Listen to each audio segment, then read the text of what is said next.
Hi dears, good evening. എല്ലാവർക്കും നമസ്കാരം. മൗനരാഗത്തിൻ്റെ കിടിലനൊരു വിശേഷത്തിലേക്ക് എല്ലാ കൂട്ടുകാർക്കും സ്വാഗതം കേട്ടോ. അങ്ങനെ നമ്മുടെ കിരണും കല്യാണിയും ഭയന്നിരുന്ന ആ ഒരു കാര്യം ആ പോലീസ് ഓഫീസർ വന്ന് നമ്മുടെ കാർത്തികയോടും ലക്ഷ്മിയമ്മയോടും സംസാരിക്കുക. അപ്പോൾ ഇതിൻ്റെയൊക്കെ അടിസ്ഥാനത്തിൽ കാർത്തികയാണെങ്കിൽ കിരണിനോടും കല്യാണിയോടും എത്രയും പെട്ടെന്ന് തങ്ങളുടെ വീട്ടിലെത്തണമെന്നും പറഞ്ഞു. അങ്ങനെ ഈ കാര്യങ്ങളൊക്കെ ആലോചിച്ച് ടെൻഷൻ അടിച്ച് നിൽക്കുക നമ്മുടെ കല്യാണി. ഉടനെ തന്നെ കിരണേട്ടനെ വിവരം അറിയിക്കണം. കിരണേട്ടനെയും കൂട്ടിയിട്ട് ലക്ഷ്മിയമ്മയുടെയും കാർത്തിക ചേച്ചിയുടെയും വീട്ടിലേക്ക് ചെല്ലണം.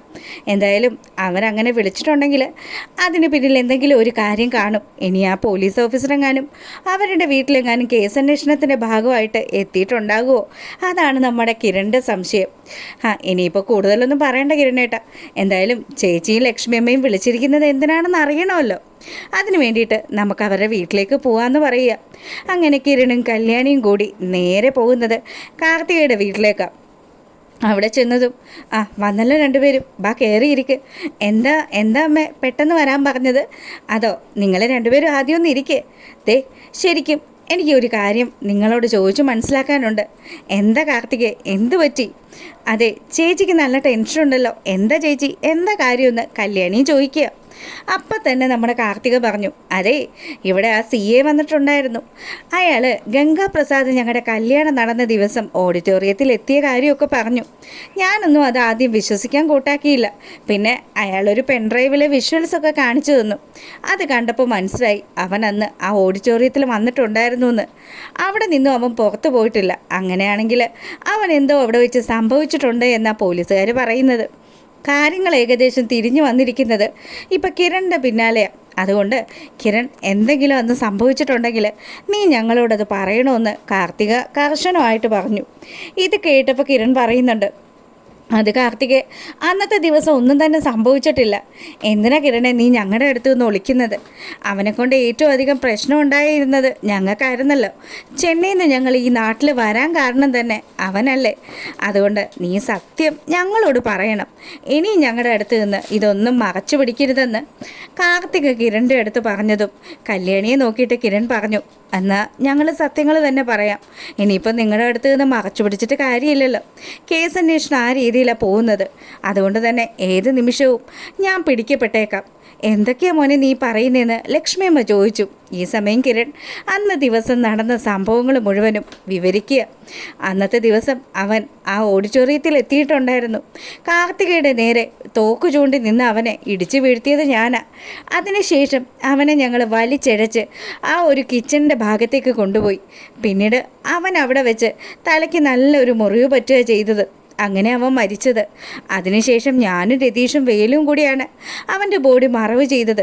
ഇതൊക്കെ കേട്ട് വായും പൊളിച്ച് നിൽക്കുക നമ്മുടെ കാർത്തികയും ലക്ഷ്മിയമ്മയും. എന്തൊക്കെയാണ് മോനെ സംഭവിച്ചത്? അതുകൊണ്ടാണല്ലേ നിങ്ങൾക്ക് രണ്ടുപേർക്കും അവൻ്റെ കാര്യം പറയുമ്പോൾ വലിയ ടെൻഷനൊന്നും ഇല്ലാതിരുന്നത്? എൻ്റെ ചേച്ചി, ഞാൻ ഈ സംഭവം അറിഞ്ഞത് ആ പോലീസ് ഓഫീസർ ഈ കാര്യങ്ങൾ അന്വേഷിക്കാൻ വേണ്ടിയിട്ട് വീട്ടിൽ വന്നിരുന്നു. ആ സമയം കിരണേട്ടന് ഇതിലെന്തോ പങ്കുണ്ടെന്ന് എനിക്ക് തോന്നിയായിരുന്നു. അങ്ങനെ കിരണേട്ടനോട് കാര്യങ്ങളൊക്കെ ചോദിച്ചപ്പോഴാണ് പുള്ളിക്കാരൻ എന്നോട് സത്യമൊക്കെ പറഞ്ഞത്. എന്തായാലും ചേച്ചിയുടെ ജീവിതം സേഫായി. എൻ്റെ ജീവിതം സേഫായി, സംഗതിയൊക്കെ ശരി തന്നെയാണ്.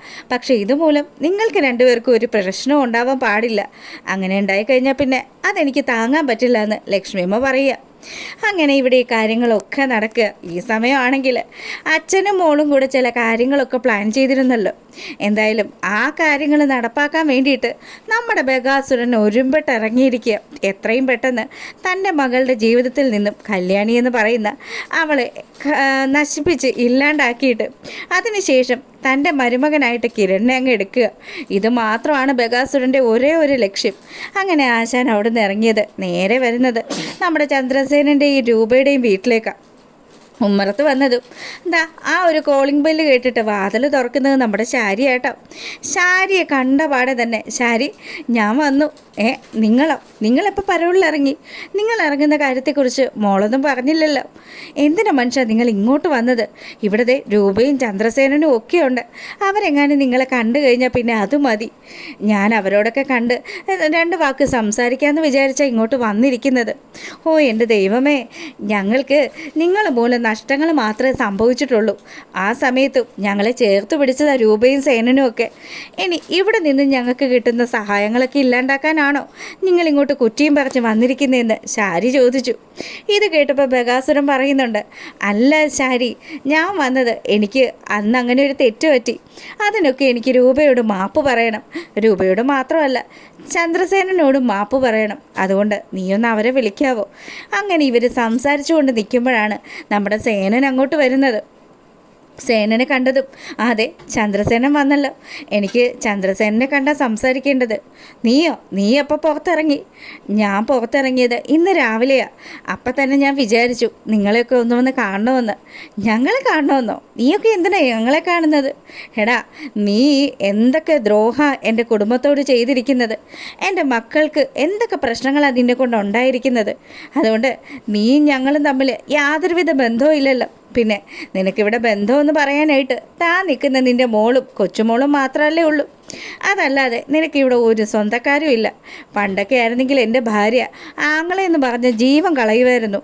ഇപ്പം അവൾ നിന്നെ കാണണ്ട, കെട്ടുചൂലെടുക്കും. അങ്ങനെ ഇവർ സംസാരിച്ചുകൊണ്ട് നിൽക്കുക.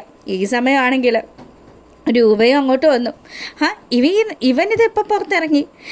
ഇവനെ നമ്മളെയൊക്കെ കണ്ട് നമ്മളോട് സംസാരിക്കാനും മാപ്പ് പറയാനും ഒക്കെ ആയിട്ടാണ് വന്നിരിക്കുന്നത്. ഇവൻ മാപ്പ് പറയാൻ വന്നെന്നോ? എടാ ദുഷ്ട, നിനക്ക് അല്പമെങ്കിലും മനസ്സാക്ഷി ഉണ്ടെങ്കിൽ നീ വീണ്ടും ഈ വീട്ടിലേക്ക് വരുമോ? നിന്നെ എത്രമാത്രം സഹായിച്ചതാണ് ഞാൻ. എൻ്റെ ജീവിതം നശിപ്പിച്ച് നിന്നെ ഞാൻ വെച്ചേക്കില്ല എന്ന് പറഞ്ഞ് രൂപയാണ് കലി തുള്ളുക. ഈ സമയമാണെങ്കിൽ നമ്മുടെ കുഞ്ഞിനെ കണ്ട് സംസാരിക്കണമെന്നൊക്കെ പറഞ്ഞ് ആ കൊച്ചു കുഞ്ഞിനെ എടുക്കാനായിട്ട് വരിക നമ്മുടെ ബകാസുരൻ. അപ്പോൾ രൂപയാണെങ്കിൽ നിനക്കുള്ള പണി ഇപ്പം തരാമെന്ന് പറഞ്ഞ് നേരെ കിച്ചണിലേക്ക് പോവുക. അവിടെ നിന്നും ഒരു പാത്രം ചൂടുവെള്ളമായിട്ട് വരുന്ന രൂപ. അതിനുശേഷമാണെങ്കിൽ നമ്മുടെ ബകാസുരൻ്റെ മുഖത്തേക്ക് ആ തിളച്ച വെള്ളം എടുത്ത് ഒഴിക്കുക. അങ്ങനെ മേലെ മുഴുവൻ പൊള്ളി ബ്ലിങ്ങസ്യാന്ന് പറഞ്ഞ് നിൽക്കുന്ന നമ്മുടെ ബകാസുരനെ കാണിച്ചുകൊണ്ടാണ് ആ ഒരു വിശേഷം അവസാനിക്കുന്നത്. എന്തായാലും ഇതിൻ്റെ ഫുൾ വിശേഷമായിട്ട് രാവിലെ വരുന്നതായിരിക്കും.